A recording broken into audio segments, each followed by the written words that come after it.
오늘 레위기 저와 여러분이 읽은 20장에도 우리의 예상을 역시 빗나가지 않습니다. 레위기의 핵심 주제인 하나님은 거룩하신 하나님이다. 그리고 그의 백성들은 거룩한 백성들이다 라는 이 주제가 역시 20장에도 처음과 끝과 중간을 비교하면서 그게 무엇인지를 우리들에게 잘 말해주고 있습니다. 먼저 20장 1절을 보면은 역시 새로운 장을 시작하면서 동일한 말로 시작을 하고 있어요. 이렇게 말합니다. 여호와께서 모세에게 말씀하여 이르시되 라고 하면서 여호와 하나님이 어떤 하나님이냐는 것을 아주 분명하게 명시를 해주고 있습니다. 매 장이 바뀔 때마다 이 중요한 것을 언급을 하는 거죠. 하나님은 말씀을 하시는 하나님입니다. 그래서 말씀으로 명령을 하시고 말씀으로 그들이 지켜야 될 규례를 주시고 그리고 말씀으로다가 하나님은 약속을 해주셔요. 그래서 이게 하나님은 말씀의 하나님이다 라는 말과 더불어서 이 특별히 26절 20장이 끝나는 부분쯤인 마지막 부분쯤인 26절에 보면 이렇게 말합니다. 너희는 나에게 거룩할지어다. 이는 나 여호와가 거룩하고 내가 또 너희를 나의 소유 보배로 삼으려고 너희를 만민 중에서 구별하였습니다 하면서 여호와 하나님이 구별된 거룩한 하나님이고 너희 역시도 내가 구별한 거룩한 백성이다 이 말을 하고 있습니다. 자, 이렇게 되면은 여호와 하나님이 거룩한 하나님, 구별된 하나님이고 그리고 너희는 구별된 백성이다. 그런데 그 사이에 뭐가 있느냐? 오늘 1절에 말한 말씀이 있다는 거예요.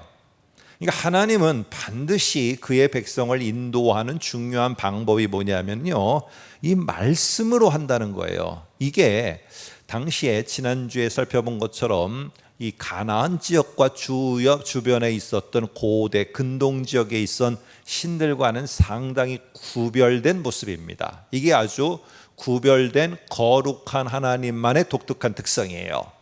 하나님만이 말씀하시는 신이에요. 이게 말씀하는 신이기 때문에 이 백성들 역시도 다른 삶을 살아가야 되는 거예요. 그러니까 이방 신들을 섬기는 사람들은 그 사람들에게 나를 위해서 뭘 해달라고 신에게 제사를 드리고 하지만은 이 하나님의 백성들의 중요한 특성은 뭐냐면은 하나님이 말씀으로다가 하시는 약속을 그리고 명령을 굳게 잡고 사는 사람들이에요. 이게 특별한 거예요. 이게 세상 사람들에게는 이렇게 사는 게 이해가 안 되는 거예요. 저와 여러분이 하나님의 약속의 말씀은 이 눈에 아무 증거 암이 보여도 이 귀에 아무 소리 아니 들려도 나는 이 약속의 말씀이 성취될 거 믿고 굳게 믿고 갑니다. 여러분 이 사회에 나가서 여러분의 동료들에게 말해보세요. 여러분 그거 들으면은요 다 이상하다고 해요. 근데 지금 저와 여러분들은 그렇게 살기로 작정한 사람들이 여기 모인 거 아니겠어요? 오늘 이런 모습 속에서 7절과 8절을 보면은 중간은 아니지만 그래도 어쨌든 중간 부분에 다시 반복해서 말합니다. 한번 보시면 이렇게 말합니다. 너희는 스스로 깨끗하여 거룩할지어다. 나는 너희의 하나님 여호와니라. 너희는 어떻게 하느냐? 거룩한 삶을 사는 게 내가 말씀으로 내가 너희에게 말한 내 규례를 지켜 행하라. 나는 너희를 거룩하게 하는 여호와이니라. 이렇게 말합니다. 자, 20장에다가 전반적으로 다 깔아놓은 게 뭐예요? 말씀, 규례, 여호와 거룩, 너희도 거룩하라. 이런 걸로다가 20장을 쫙 깔아놨어요. 그리고는 그 중간중간에 뭘 규례, 명령을 하시고 뭘 말씀하셨는가가 나오는데 거기에 보면은 대부분의 이야기가 뭐냐면은 근친상간하지 말으라는 거예요. 가나안 땅에 가서 너희들 부모 또 부모와 관련된 자들 이 자들을 범하는 일을 절대로 하지 말으라는 겁니다. 또 마찬가지고요. 부모들도 자녀와 관련된 자들을 범하거나 이런 거 절대 하지 말아라. 근친상간에 대한 아주 강력한 규제 그리고 거기에 따르는 엄벌 이런 부분들을 갖다가 쭉 말하고 있어요. 자, 그러니까 우리는 이 부분을 1차적으로는 윤리적인 문제로다가 잘 접근을 해서 적용을 합니다. 이런 성문란에 대해서 우리는 정말로 조심해야 된다. 맞습니다. 그런데 오늘 저와 여러분이 유독 눈에 띄는 다른 하나가 있어요. 그게 바로 뭐냐면은 1절부터 9절에 보게 되면은 그 다음부터 보면 계속 근친상간 얘기를 하거든요. 그런데 유독 근친상간과는 조금 거리가 있어 보이는 다른 특별한 규례 두 가지, 또 정확히 세분화하면 세 가지 정도가 나오지만은 저희는 크게 두 가지의 다른 규례가 나옵니다. 그게 바로 2절에 보면은 몰렉 신한테 너희 자녀를 바치지 말라는 거예요. 불태워서 이 몰렉 신에게 바치지 말라. 이거 근친상간하고는 상관없는데 이 규례가 나오고, 9절에 보면은요, 2절은 부모가 자녀에게 잘못하는 거예요. 그래서 이 부모가 자녀를 갖다가 내가 살자고, 내가 이 사회에서 좀 우월감이 들게 하자고, 내가 좀 어떻게 하든지 풍요롭자고 내 자식을 몰렉 신에게 팔아먹는 이런 거 하지 말라는 거야. 내 주관적으로, 내 주도적으로 내 자식을 그런 데다가 던져놓고 내가 나를 위해서 잘 되기를, 이런 거 하지 말라는 얘기입니다. 두 번째는 9절에 나오는데 반대예요. 이제는 너의 부모를, 네 자신을 위해서 네 부모를 저주하지 말으라는 거예요. 근친상간하고는 좀 거리가 있는 규례 같지 않습니까? 자, 오늘 이 두 가지의 근친상간과는 관계가 조금 멀어 보이는 이 두 가지의 규례를 지금 왜 20장에서 하나님은 거룩한 하나님, 너희는 거룩하고 구별된 백성, 이거를 강조하고 있는 그 속에 이 두 개를 기둥처럼 딱 세워서 뭘 말하려고 하는 것이냐에 대해서 저와 여러분이 좀 한번 생각을 해보려고 합니다. 먼저 몰렉 신에게 자녀를 바치는 것을 아주 절대적으로 너희 가나안 땅에 가면 이게 횡행할 테인데 이거 절대 하면 안 돼 라고 강력하게 이스라엘 백성, 가나안 땅에 들어가기 전에 이스라엘 백성에게 말씀을 하고 있어요. 자, 이게 뭔지에 대해서 우리가 좀 알기 위해서 참고로다가 18장 21절을 한번 보겠습니다. 뭐 어떻게 넘기셔도 되고 화면을 보셔도 됩니다. 거기에 보면 이렇게 말합니다. 너는 결단코 자녀를 몰렉에게 주어 불로 통과하게 함으로 내 하나님의 이름, 네 하나님의 이름을 욕되게 하지 말라. 나는 거룩하게 구별된 여호와니라. 나는 구별된 여호와니라. 이렇게 말합니다. 자, 이런 속에서 오늘 그림 하나를 볼 텐데, 오늘 이 구절을 가지고 몰렉 신에게 그 당시에 사람들이 아마 이렇게 제사를 했을 것이다 라고 추측을 해서 그린 그림이 하나 있습니다. 자, 저기 보면은 이 몰렉 신의 그 형상은요, 소의 형상입니다. 그런데 몰렉 신 형상의 특징이 뭐냐면은 손을 뻗고 있다는 거예요. 손을 뻗고 있다.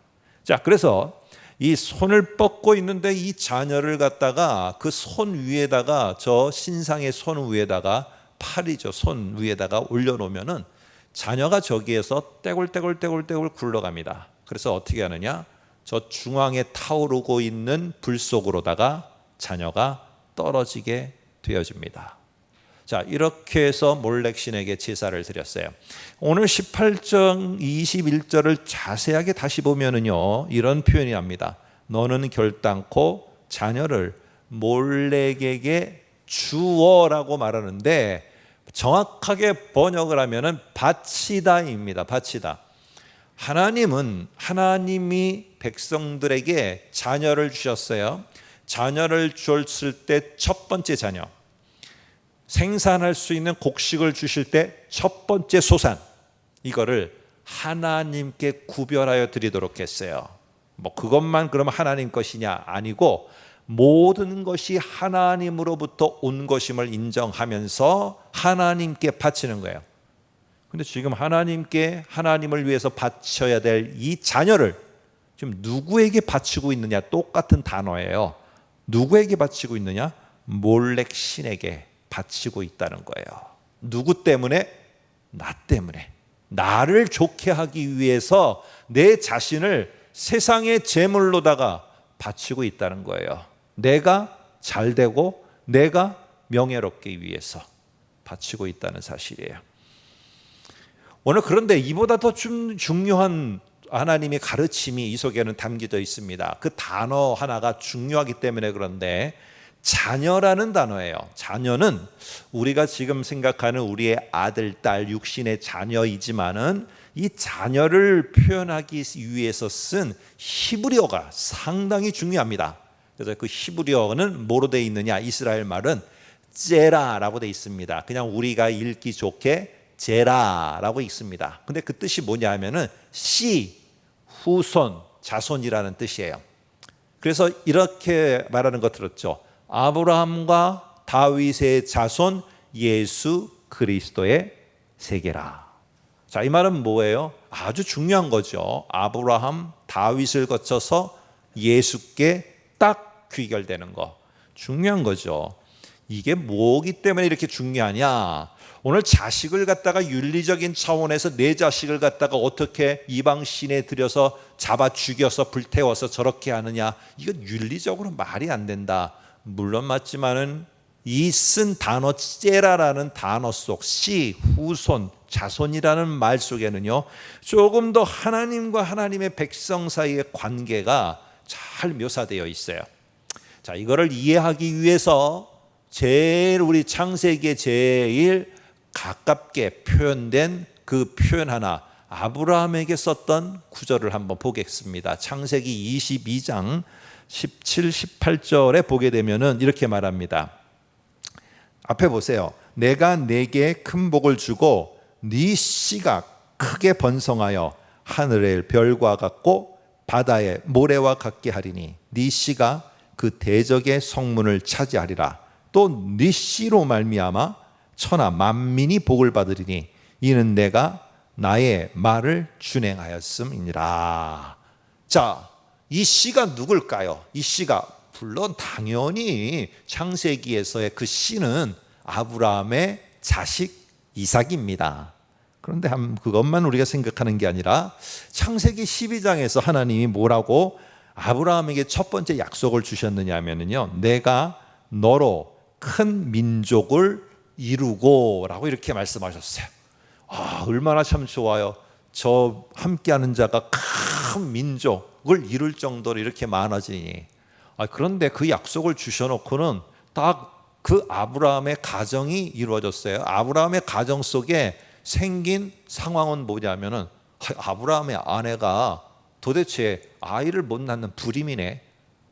아니, 아이를 한 명도 못 낳는데 무슨 큰 민족이 돼? 이게 무슨 하나님이 약속해 놓고서니 부도수표 날리는 것도 아니고. 이렇게 됐을 때 뭐예요? 하나님은 나중에 불임인 상황에서도 누구를 아브라함의 자녀로 줬느냐? 이삭을 이 상황에서도 자녀를 줬어요. 그러므로 말미암아 아브라함의 씨인 이삭이 가지고 있는 의미는 아주 중요합니다. 이거는 뭐냐? 이삭을 딱 받는 순간 하나님은 약속을 하시는 하나님이다.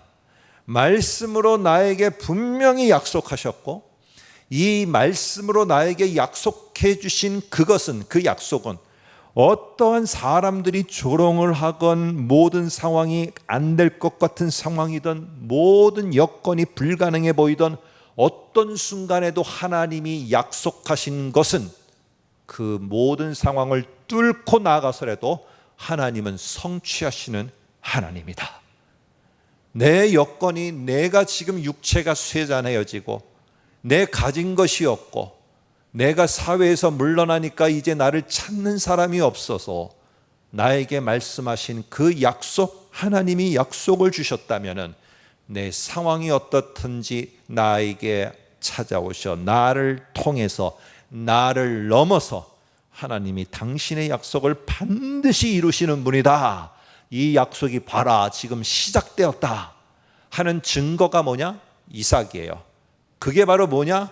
이 성경에서 나오는 씨, 후손, 자손이라는 표현 속에 담겨진 아주 중요한 말이에요. 그래서 그것이 나오면은 오늘 하나님의 약속이 드디어 성취가 성취되어지기 위해서 시작하고 있구나, 성취되었구나, 이거를 알리는 중요한 표현이 바로 이 후손 씨라는 표현이에요. 여러분, 그래서 다윗의 아브라함의 자손, 다윗의 자손 예수, 이 말은요, 아브라함에게 약속했던 것, 그것을 건너서 다윗에게 약속했던 하나님의 약속이 예수 그리스도를 통해서 분명하게 성취되었노라 라는 것을 알려주는 중요한 선포, 거기에 교량 역할을 하는 단어로 쓴 게 뭐냐? 자손, 후손이라는 요 표현이에요. 자, 그러면 이건 제가 하는 말이냐? 아니에요. 오늘 요 창세기 22장을 갖고 바울이 갈라디아서 3장 16절에서 이렇게 해석해서 우리에게 설명해 줘요. 한번 화면을 통해서 갈라디아서 3장 16절을 볼까요? 이렇게 말합니다. 이 약속들은 아브라함과 그 자손들에게 말씀하신 것인데 여럿을 가리켜 그 자손들이라 하지 아니하시고 오직 한 사람을 가리켜 네 자손 씨라고 하셨으니 곧 그리스도라, 이렇게 말합니다. 그리스도가 바로 아브라함의 자손이라는 거예요. 이 말은 무엇입니까? 오늘 이 자손이라는 말이 나오면 아브라함에게 약속하셨던 그 하나님의 약속이 예수 그리스도를 통하여서 지금 완전하게 분명하게 성취되었노라 라는 것을 알리는 거예요. 여러분, 그래서 아브라함은 내가 얼마나 많은 자식들과 후손들을 통해서 민족을 이룰까? 오늘 그 생각을 했을지 몰라요. 그러나 하나님이 약속하신 것은 그 멀리 보면서 아브라함의 후손인 예수 그리스도를 통해서 그 말씀하셨던 하늘의 별처럼 바다의 모래처럼 많은 예수를 믿는 자들이 하나님의 백성이 되게 만드시는 것, 그거를 최종적으로 성취하셨어요. 여러분, 그래서요, 오늘 이 씨, 자손이라는, 자녀라는 말은요, 하나님은 약속하시는 하나님이다. 그런데 이 하나님이 하신 약속은 뭐 중간에 갔다가 변개가 된다든지, 뭐 약속을 내가 너의 상태를 보니까 바꾼다든지 없앤다든지, 하나님은 절대 이러는 분이 아니다. 하나님이 우리에게 약속하셨으면은 어떠한 순간에도 어떠한 상황에도 그것을 해치고 뚫고 그것을 넘어서 반드시 성취하시는 분, 이게 우리의 하나님이다.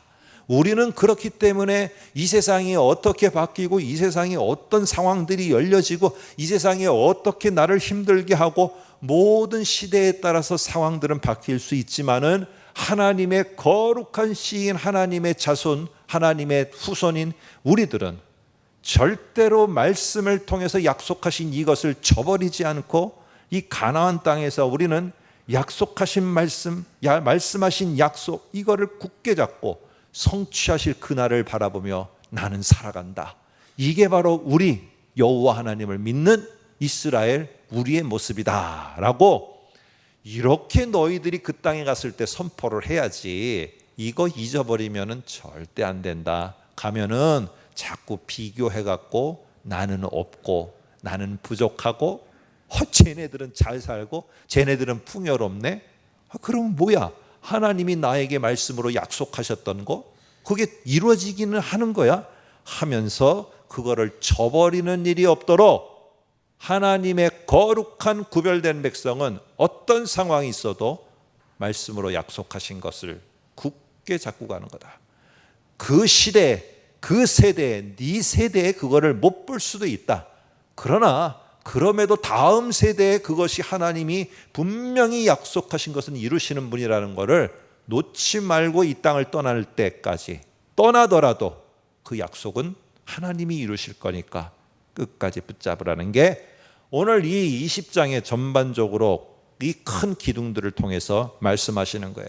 여러분, 예수 그리스도는요, 예수님은 자기만 하나님을 향해서 아바 아버지라 부른 게 아니라 그의 제자들 우리들에게도 뭐라고 말하느냐? 오늘 여러분이 아시는 것처럼 주기도문이나 요한복음 1장 12절에 보면은 너희들도 하나님을 향해서 하늘 아버지라 부르라고 말하고, 요한복음에서는 예수를 믿는 자들에게는 하나님의 자녀가 되는 권세를 주셨어요. 여러분, 자녀로서의 특권을 갖고 살아가는 많은 요인이 있지만 그 중에 가장 중요하고도 중요한 게 뭐냐면은 하늘 아버지가 자녀에게 약속하신, 말씀을 통해서 약속하신 거, 이거는 무슨 일이 있어도 하나님은 반드시 그 자녀를 통해서 그 자녀에게, 그 자녀가 있는 곳에서 하나님은 성취하시는 하나님이다. 이게 하나님의 자녀의 놀라운 특권이에요. 하나님은, 아버지신 하나님은 우리에게 약속하신 거, 우리를 통해서 이 시대는 아닐지 모르지만 저 앞날 속에 우리의 자녀의 자녀들을 통해서 반드시 이루시는 분, 이게 하나님, 여호와 하나님, 바로 우리의 하나님이세요. 자, 이와 관련해서 이제 우리 본문에서도 또 말하는데 한번 20장 2절 3절을 볼까요? 이렇게 말합니다.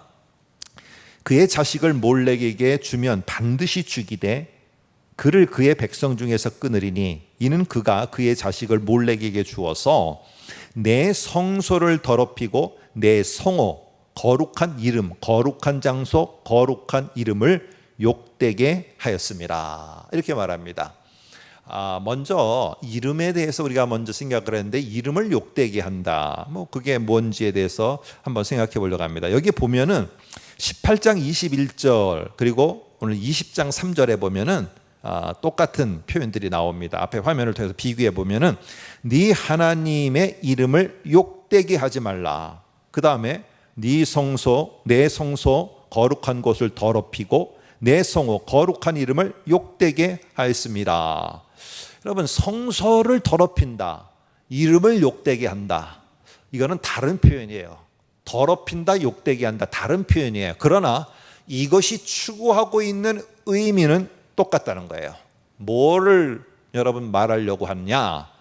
하나님이 말씀으로 약속을 주시고, 말씀으로 주신 약속은 하나님이 분명하게 성취하시는 그런 하나님인데, 그 하나님을 부정하고 부인하고 불신하는 것, 오늘 이것을 표현하는 거예요. 그러면 성소를 더럽힌다는 게 왜 어떤 표현이고, 또 거룩한 이름, 성호를, 이름을 이걸 욕되게 한다는 게 뭔지 한번 좀 생각해 보려고 합니다.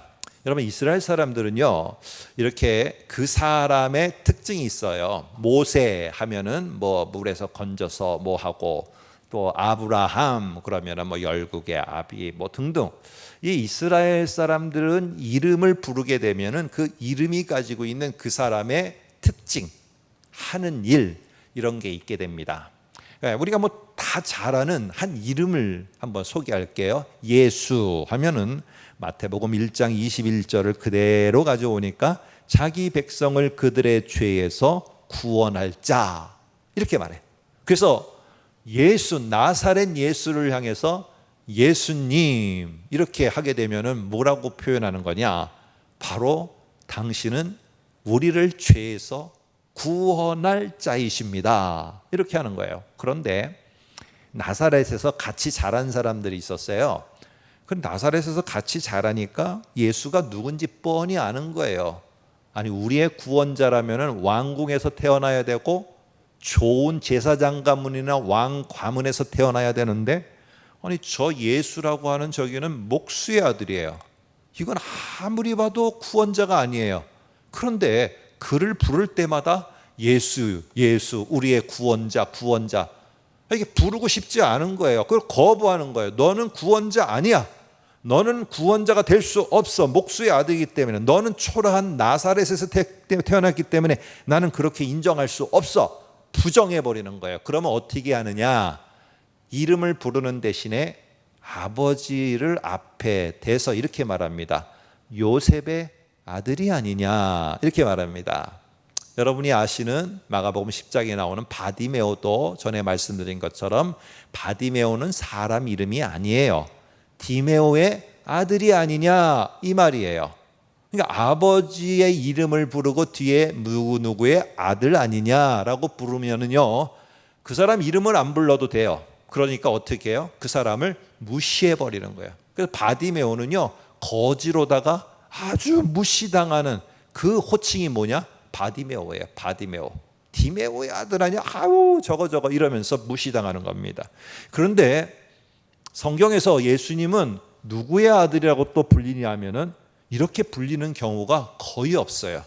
마리아의 아들이 아니냐 이렇게 부르면은요, 어머니의 이름을 앞에다 대고 뒤에다 아들이 아니냐 이렇게 하는 적이 없어요. 이거는 엄청난 무시와 멸시와 조롱이에요. 그 말은 뭐냐? 저거 마리아의 아들 아니야? 이 말은 아버지가 누군지 모른다는 얘기예요. 여러분, 이렇게 함으로 인해서 이름을 갖다가 욕되게 하는 거예요. 욕되게. 예수가 구원자이심에 대해서 욕되게 하고 무시하고 멸시하는 행위입니다. 오늘 하나님의 이름을 욕되게 한다는 건 무엇이냐면요, 하나님은 말씀하시는 하나님, 그리고 말씀으로 우리와 내 자녀들과 우리의 오는 후손들에게 말씀으로 약속을 이어가시는 분, 하나님은 그 약속을 분명히 성취하시는 분, 이거를 거부하는 행동, 이거를 불신하는 행동, 이것에 대해서 조롱하는 것, 이게 바로 뭐냐?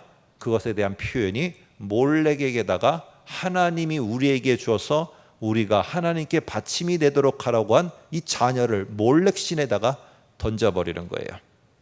오늘 그래서 이들은요, 이렇게 함으로 하나님이 약속하시는 하나님, 성취하시는 하나님이라는 것을 절대로 저버리지 말아라. 어떤 어려움이 있더라도 이거 저버리면 안 된다. 꼭 기억하라고 오늘 20장에 말하는 겁니다. 여러분, 이런 맥락에서 성소를 더럽힌다는 것은요, 뭐 성소에 가서 음란한 행동을 했고 뭐 이렇게 해서 더럽힌다는 그것보다도 더 중요한 것은 당시의 이방 가나안의 신전들은 웅장했어요. 그런데 하나님이 명령한 것은 초라하게 천막에다가 하나님의 전이라고 하면서 거기서 제사를 하래. 비교해 보니까 이게 안 되는 거예요. 비교가.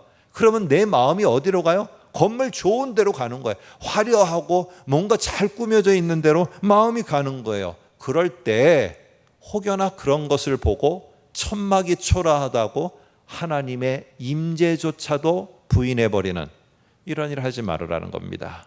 하나님은 그곳에 임재해 계시고, 하나님은 나같이 초라한 나에게도 함께 하시는 임마누엘의 하나님이고, 내가 능력이 부족하고 내가 연약하더라도 나하고 함께 하시고, 나하고 약속 맺으시고, 나하고 언약 맺으시고, 나에게 맺은 언약을 반드시 나같이 부족한 자도 이루어 주시는 분, 이 하나님인 것을 잊지 말라는 거예요.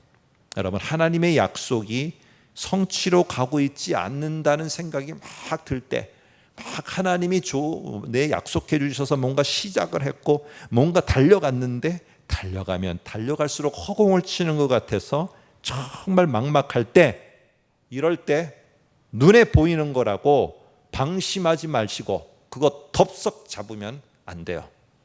덥석 잡으면은 나만 아니라 내 다음에 오는, 계속적으로 오는 모든 세대가 우리가 힘들어집니다. 오늘 1세대들은 잘했어요. 근데 2세대가 그거를 못했어요. 그러므로 말미암아 그 이후에 이스라엘은 참으로 힘든 시간들을 보냅니다. 이럴 때 우리도 꼭 기억하세요. 하나를, 씨들이, 농부가 오늘 이 땅에다가 자기를 심는 거예요. 근데 씨가 보니까 이 땅에 왜 나를 심는지 모르겠어요. 이 땅에 나를 심으면 날 죽이는 것 같은 거예요. 나를 여기다가 지금 하나님이 거룩한 씨라고 하면서 나를 심어놨어요. 근데 나 죽이는 것 같아. 여기서 내가 살지 못할 것 같아. 그러니까 나는 여기서 죽는구나. 나는 이렇게 포기해버리는 겁니다. 그런데 씨가 포기한다고 열매가 안 맺습니까? 아니에요. 착각하면 안 돼요. 나는 이런 상황이고 나는 저런 상황이고 나는 이런 능력밖에 안 되고 나는 이렇고 저렇고 나는 안 돼. 나는 열매를 맺고 하나님이 나에게 원하는 그것을 약속이 성취될 수 없어. 내가 포기한다고 포기되느냐? 아니라는 거예요. 누가 여기다 심었는데? 하나님이 심었어요. 그러면은 이 주도권은 누구에게 있느냐? 농부가 씨를 심었으면 농부에게 주도권이 있고, 농부가 거기에 뭔가가 있으니까 심은 거고요. 열심히 농부는 그 씨가 싹을 내서 열매를 맺도록 부단히 열심을 갖고 애쓸 거예요. 저와 여러분을 거룩한 씨로다가 누가 심었어요? 내가 심었어요? 내 스스로가? 우리가 그렇게 생각하면은 오늘 우리는 포기하게 되고 우리는 절망하게 돼요. 그러나 우리를 심은 거는 농부이신 하나님이 당신의 거룩한 씨 저와 여러분을 심으셨어요. 그러면은 당신의 열심으로 우리를 갖다가 싹 틔우고 우리를 이끌어 가시는 거예요. 포기하려는 마음속에 막 좌절할 때 혹시 압니까? 이 자리에 있는 이 메시지가 여러분 어떤 한 사람 속에 탁 들어가서 그렇지, 하나님이 나를 갖다 심어서 나를 책임지시는데 왜 내가 포기를 해? 하면서 약속을 하신 분이 하나님인데 그걸 이루는 분도 하나님인데 내가 왜 스스로 약속을 깨트리고 내가 약속을 왜 접어? 아니지. 이렇게 해서 다시 살아난다면요, 하나님은 이런 방법 저런 방법으로 그 사람을 다시 살려서 결국에는 하나님이 원하는 열매, 하나님이 원하는 성취를 이루시는 분이십니다. 오늘 두 번째가 9절에 2절은 부모가 자녀를 경시하는 건데 이 9절에는 반대예요. 그래서 제가 두 개를 이게 비교하기 위해서 본 겁니다. 이 두 번째 9절에는 자녀가 부모를 경시해요. 한번 보세요. 20장 9절입니다. 누구든지 자기의 아버지와 어머니를 저주하는 자는 반드시 죽일지니 하면서 이렇게 성경에 보면은요, 아버지, 어머니를 같이 표현하는 게 그렇게 많지 않아요. 우리 사회에서는 이게 익숙하지만은 이 고대 사회에서는 주로 아버지만 언급이 돼요. 어머니는 잘 언급이 안 돼요. 근데 부모가 같이 언급이 됐어요. 부모를 저주하지 말라. 이 말은 우리로 하여금 어느 것과 대조를 이루면서 잘 생각해 봐라 라고 가르쳐 주느냐면은 제 5계명이에요. 5계명에 너희가 부모를 공경하라. 근데 여기는 반대로 뭐예요? 부모를 저주하지 말라. 이 저주라는 것은 우리가 생각하는 것처럼 아무에게 하나님이 막 저주가 쏟아질지어다 이 뜻이 아니고요. 이 저주로 번역되어 있지만은 원래 뜻은 무시하다, 수치로 여기다, 이거를 가볍게 생각하다, 이게 저주가 가지고 있는 뜻이에요. 근데 5계명에서 뭐라고 말해요? 공경하다, 공경하라. 그래서 지난주에 살펴봤죠.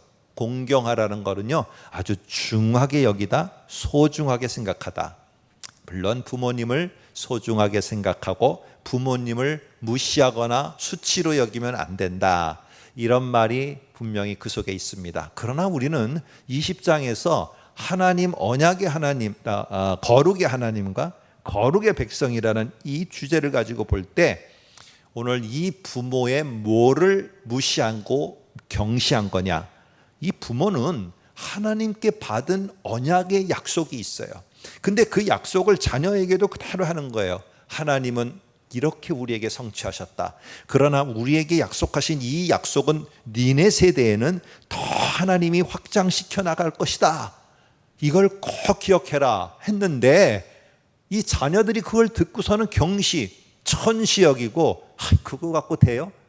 여호수아와 함께 했던 그 어머니 아버님 세대는 되는지 몰라도 할머니 할아버지 세대는 되는지 몰라도 우리가 여기 살아보니까 이 땅에서 그 약속 붙잡고 뭐 되지도 않을 것 같은 것 같고 그거 붙잡고 살으라고 말씀 붙잡고 살으라고 안 돼요, 안 돼. 이렇게 하면서 부모가 전달해 준 거를 경시 여기거나 조롱하지 말아라, 이렇게 말합니다. 이거예요. 여기에 부모에게 지금 저주하는 게 부모가 전해준 말씀으로 약속하시는 하나님, 약속은 무슨 일이 있어도 반드시 지키시는 성취하시는 하나님, 그 하나님을 부인하는 거예요. 부정하는 거예요. 몰렉이 좋고 바알이 좋고 아세라가 좋은 거예요. 자, 이 말 역시도 오늘 창세기 12장 3절에 보면 또 아브라함에게 이 말이 언급이 됩니다. 한번 볼까요? 12장 3절에 보니까 이렇게 말해요. 화면을 보시면은 너를 축복하는 자에게는 내가 복을 내리고 너를 저주하는 자에게는 내가 저주하리라, 이렇게 말해요. 우리가 이거를 그냥 우리의 생각과 판단으로 이 말씀을 받게 되면은, 이해하게 되면은 아브라함을 잘 대접을 하면은 하나님이 그 대접한 사람에게 복을 주고 아브라함을 갖다가 대접하지 않은 자는 하나님이 그에게 저주하게 된다. 여러분, 이렇게 생각하면 안 되는 거예요. 아브라함이 여기에 포커스가 아니라요, 아브라함에게 주어진 하나님의 약속이 약속. 그래서 하나님이 말씀으로 아브라함에게 준 약속을 굳게 이어받는 그 다음 세대들은 하나님이 복으로 함께 할 것이지만, 그 아브라함이 전달한 그것을 가지고 조롱하거나 무시하거나 하나님이 약속하신 것이 뭐 이래라고 평가해 버리면은 그들도 똑같이 무시당하는 삶이 될 것이다. 오늘 이것을 말씀하고 있어요. 여러분, 하나님을 표현할 때 이런 표현을 합니다.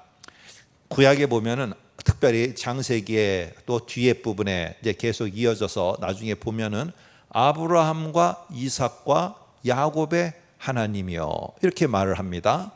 구약에서 아주 자주 쓰는 표현이에요. 자, 이런 표현을 왜 쓸까요? 아브라함, 이삭, 야곱을 세트로 말을 해요. 아브라함에게 하나님이 약속을 주셨어요. 그런데 불임이라는 상황에 하나님께서 주신 약속은 큰 민족이에요. 막 번성하는 꿈을 꾸고 막 기대를 가졌을 거예요. 그런데 아브라함이 고작고작 얻은 게 뭐냐? 이삭 한 명이에요. 아니, 내게 약속한 거는 큰 민족인데 내가 죽을 때까지 얻은 거는 이삭 한 명이에요. 한 명. 이삭이 한 명이에요. 이게 뭐야 이게? 이게 무슨 약속의 성취야? 그런데 오늘 이삭이 하나님으로부터 약속과 함께 얻은 것은 이제 자녀 둘을 얻었어요. 그리고 그 다음에 야곱은 12를 얻었어요. 그리고 12은 결국에 하나님이 약속한 이스라엘 민족의 기초가 됐어요. 그리고 더 멀리 아브라함의 그 자손 가운데 예수 그리스도를 통해서 하나님은 완전한 성취를 이루셔서 이 땅 모든 민족이 예수 그리스도를 통해 하나님의 자녀, 하나님의 백성이 되게 하셨어요. 우리는 기억해야 됩니다. 하나님이 말씀으로 우리에게 약속해 주신 것은요, 내가 검어졌을 때는 그것을 믿고 평생을 80평생을 살았는데 내 손에 온 거는 아무것도 없어요. 아닙니다. 내게는 아무것도 없는지 모르지만은 우리의 다음 또 다음 세대를 흘러감으로 하나님은 당신이 약속하신 것, 저는 반드시 성취하시는 하나님인 것을 믿습니다. 오늘 우리가 이것을 믿고 나아갈 때 약속하시는 하나님을 붙들고 살 수가 있어요. 그런데 이게 잘 가지 못해서 딱 내려놓는 순간에 어떻게 하느냐? 몰렉이 보이고 바알이 보이고, 그리고 그들에게 잘 보이려는 성적인 이러한 문란함이 이 사회와 공동체 속에 들어옴으로 말미암아 근친상간도 번져지게 되고 하면서 전반적으로 모든 것들이 어려워지게 되는 것. 이것의 가장 근본적인 시작은 어디냐?